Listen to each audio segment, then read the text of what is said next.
नमस्कार, आदाब। मैं हूं मोहम्मद इमरान। उत्तराखंड सरकार ने उत्तराखंड शैक्षणिक संस्थान विधेयक 2025 को विधानसभा में पास कर दिया है। धामी सरकार इसको एक अपनी बहुत बड़ी उपलब्धि मान रही है। इस विधेयक के पास होने से सरकार को मदरसों में घुसने का पूरा राइट मिल जाएगा। यानी अब तक किसी भी मदरसे में सरकार किसी भी प्रकार की दखल नहीं देती, केवल उन मदरसों को छोड़कर जिनमें सरकारी वजीफा दिया जाता है, यानी जो सरकार से एफिलेटेड हैं। केवल उन्हीं मदरसों में एक लिमिटेड सरकार का एक्सेस रहता है। लेकिन अब उत्तराखंड सरकार ने यूसीसी के तहत एक और बिल पास कर दिया है, जिसमें न केवल मुस्लिम बल्कि सिख, ईसाई, पारसी, बौद्ध इन सब के शिक्षण संस्थान शामिल होंगे। सीएम पुष्कर सिंह धामी ने अपने ट्विटर हैंडल पर लिखा कि ये सरकार की बहुत बड़ी उपलब्धि है।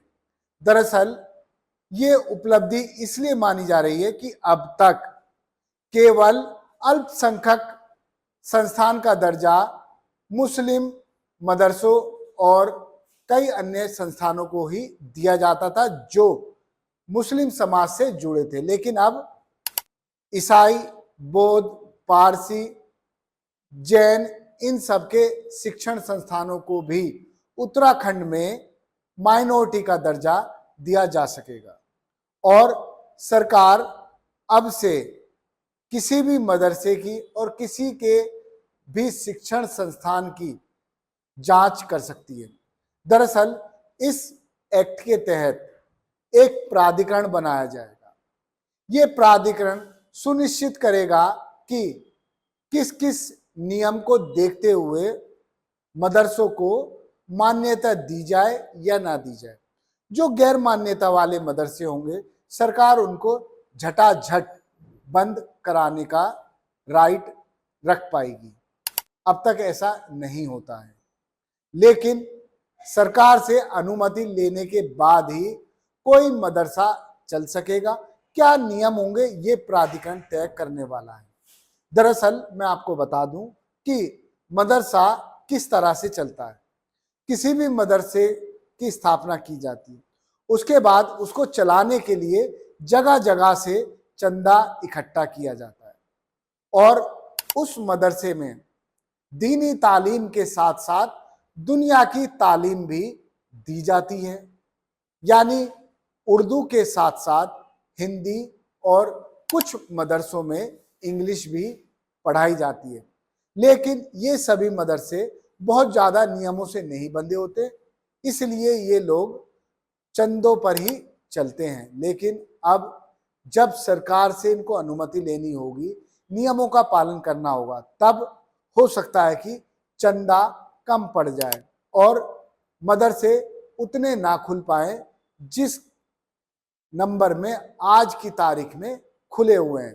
उत्तराखंड सरकार ये सब क्यों कर रही है, ये भी सवाल आपके मन में उठना चाहिए। दरअसल उत्तराखंड में मुख्यमंत्री पुष्कर सिंह धामी लगातार ऐसे कदम उठा रहे हैं जिससे अल्पसंख्यक और बहुसंख्यक समाज एक दूसरे को शक की निगाहों से देखे और आपस में तालमेल ना बैठा पाए, बहुसंख्यक समाज खुश होता रहे। यही सब कारण है जो लगातार यूसीसी और इस तरह के अधिनियम लाए जा रहे हैं। हालांकि पुष्कर सिंह धामी कहते हैं कि ये समानता के लिए है, सभी को समान नागरिक समझा जाए और उनको समान ही अधिकार दे दिए जाएं।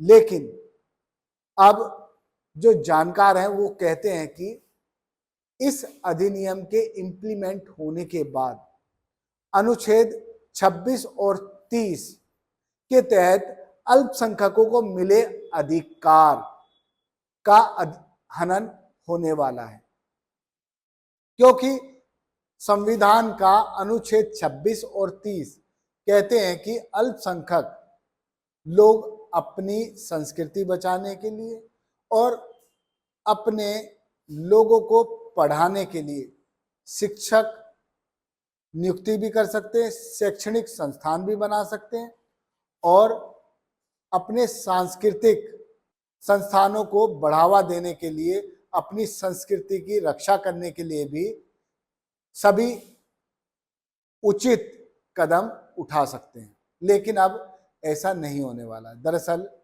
गैर सरकारी अरबी और फारसी मदरसा अधिनियम 2019 और मदरसा शिक्षा बोर्ड अधिनियम 2016 1 जुलाई 2026 से ये भंग हो जाएगा। दरअसल उत्तराखंड शैक्षणिक संस्थान विधेयक 2025 के लागू होते ही ये दोनों नियम समाप्त हो जाएंगे और नए नियम के तहत ही मदरसा चलाने की अनुमति होगी और सरकार अब आपके मदरसों में घुसकर जांच करने का अधिकार प्राप्त कर लेगी। तो आप सोचिए कि किस लिए इस तरह के अधिनियम बनाए जा रहे हैं। धन्यवाद। देखते रहिए जय हिंद जनाब। चैनल को लाइक और सब्सक्राइब करना ना भूलें। जय हिंद।